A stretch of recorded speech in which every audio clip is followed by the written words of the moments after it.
Dizimizin yeni bölümünde bizleri neler bekliyor? Öncelikle Seher ve Yaman'ın hiçbir zaman ayrılmasını istemiyorsanız, Ziya'nın gerçekleri Yaman'a açıklamasını istiyorsanız beğeni tuşuna basalım ve sayımızı görmüş olalım. Ziya, İkbal'in gerçek yüzünü ortaya çıkaracak mı? İkbal planlarında başarılı olacak mı? Zuhal, Seher'i öldürecek mi? İşte bütün sorularınızı yanıtlayacağım arkadaşlar. Dizimizin yeni bölümünde Yaman her anında Seher'in yanında olacak. Çünkü Yaman Seher'i kaybetme korkusuyla baş başa kaldı.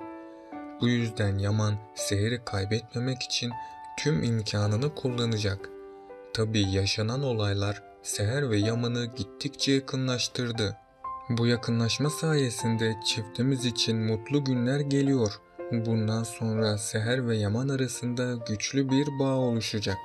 Ve bu güçlü bağ sayesinde kimse Seher ve Yaman aşkına bir zarar veremeyecek. Ama diğer yandan da Yaman babasını ve geçmişini hatırlayacak.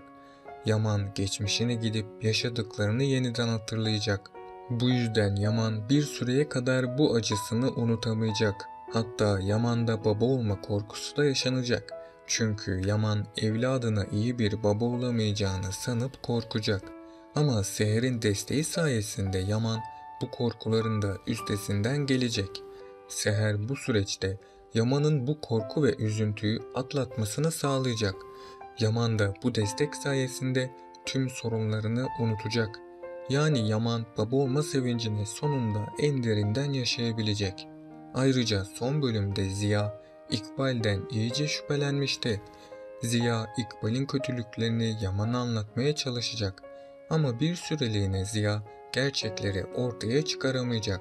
Çünkü Ziya, ailesinin huzurunun bozulmasından korkacak.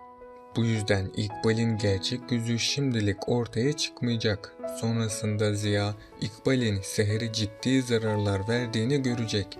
Ve Ziya, Seher'e yapılan kötülükleri artık kaldıramayacak. Sonunda Ziya, kardeşinin mutluluğunu düşünecek. Çünkü Ziya, Seher ve Yaman'ın asla üzülmesini istemeyecek. Bu sebeple Ziya, Yaman'a İkbal'in kötülüklerini anlatacak. Yaman gerçekleri öğrendiği gibi hayatının şokunu yaşayacak. Çünkü Yaman İkbal'in kötülüklerini göremediği için kendisine çok kızacak. Bunun üzerine Yaman İkbal'i en ağır bir şekilde cezalandıracak. Yani sonunda İkbal yaptıklarının cezasını çekecek. Ayrıca Seher ve Yaman dikkatli olmazsa Zuhal bu defa kesin olarak Seher'in sonunu getirecek. Çünkü Zuhal kötülükler yapıp Seher ve Yaman'ın ayrılmasını sağlayacak. Hatta Zuhal bununla da yetinmeyip Seher'i öldürme girişimlerinde bulunacak. Bu yüzden Seher'in dikkatli olması lazım. Ali de hayatında yeni bir başlangıç yapacak. Bundan sonra Ali için mutlu günler gelecek. Yani Ali yaşadığı tüm acıları unutacak. Peki sizce İkbal'in gerçek yüzü ortaya çıkacak mı? Aşağıda yorumlarınızı bekliyorum. Önümüzdeki bölümde Seher ve Yaman'ın hayatı tamamen değişecek. Çünkü İkbal'in son planı yine başarısızlıkla sonuçlanmıştı. İkbal'in yaptıkları Seher ve Yaman'ın daha da yakınlaşmasına yardım etti. Bu yüzden bundan sonra İkbal'in kötülükleri ters etki gösterecek ve Seher ve Yaman'ın arasındaki bağ çok kuvvetlenecek. Ardından Yaman asla Seher'i yalnız bırakmayacak. Çünkü Yaman Seher'e bu olaydan sonra seni bırakmamam gerektiğini anladım demişti. Bu yüzden Yaman her anını Seher ile geçirecek. Hatta Seher ve Yaman sahneleri bol bol karşımızda olacak. Seher gün geçtikçe iyileşmeye başlayacak. Ama Yaman bir an önce evliliklerinin gerçek olmasını isteyecek. Tabii Seher de bunu görüp ne yapacağını bilemeyecek. Sonrasında Seher, Yaman'ın kendisinden uzaklaştığını fark edecek. Ve Seher bu defa Yaman'a yakınlaşacak. Seher ve Yaman yakınlaşınca bundan sonra daha da güzel sahneler gelecek. Çünkü Seher ve Yaman birlikte mutluluklarının tadını çıkaracak ama İkbal ve Zuhal bu birlikteliğe gölge düşürecek. İkbal ve Zuhal tüm yaşadıklarından Seher'i sorumlu görecek. Bu yüzden Zuhal cezaevinden çıktığı gibi Seher'e zarar vermeye çalışacak. Hatta Zuhal, İkbal ile de işbirliği yapacak ve Zuhal'in tek amacı Seher'in sonunu getirmek olacak. Ama öncesinde Zuhal cezaevinde eziyetler görecek. Çünkü Melahat Zuhal'e yaptıklarının hesabını soracak. Bu yüzden Melahat Zuhal'e çeşitli eziyetler edecek. Zuhal de cezaevinden çıkmayı dört gözle bekleyecek. Tabii ki o zamana kadar Zuhal bu olanlara sessiz kalacak. Ama sonrasında Zuhal Melahat'ten intikamını alacak. Ama bu intikam Zuhal'in sonunu getirecek. Çünkü Zuhal Melahat'in oradaki iktidarına zarar verecek. Melahat de Zuhal'den bunun cezasını çıkaracak. Zuhal ve İkbal hakkında planlar hazırlayacak.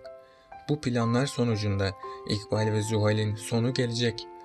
Melahat'in elinde İkbal'in ses kaydı bulunmaktaydı.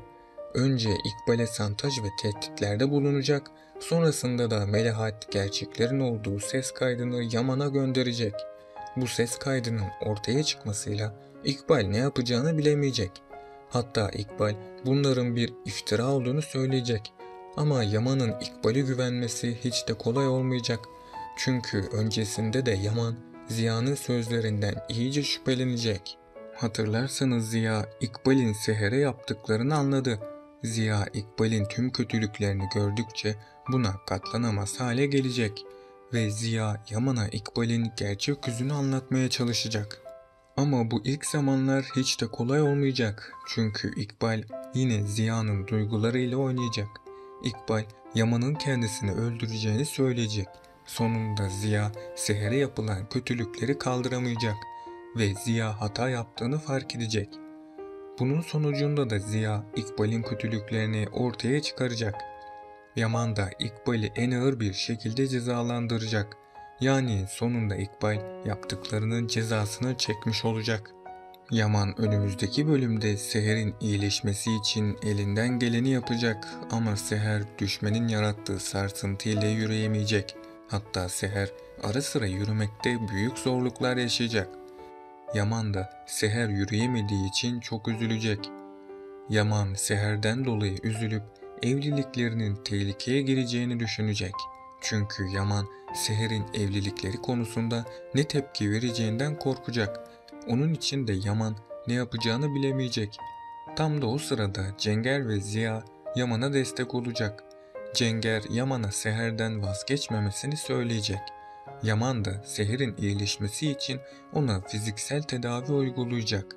Böylece az da olsa Seher yeniden yürümeye başlayacak. Seher yürüyemediği için Yaman'a büyük sorumluluklar düşecek. Tabii ki bu sürede Seher Yaman'a yük olmamak için de ondan uzak duracak. Ama Yaman sonunda Seher'e yakınlaşmayı başaracak. Böylece Seher yeniden Yaman'a aşık olmayı öğrenecek. Seher ve Yaman'ın sahte evliliklerinin gerçeğe dönüşmesiyle hepimizi mutlu sahneler bekleyecek. Bundan sonra bolca Seher ve Yaman aşkına şahit olacağız. Bu analiz videosunun da sonuna geldik arkadaşlar. Dizimizin devam etmesi için kanalıma abone olup bu videoyu beğenerek destek olabilirsiniz. Sonraki videolarda görüşmek dileğiyle, hoşça kalın.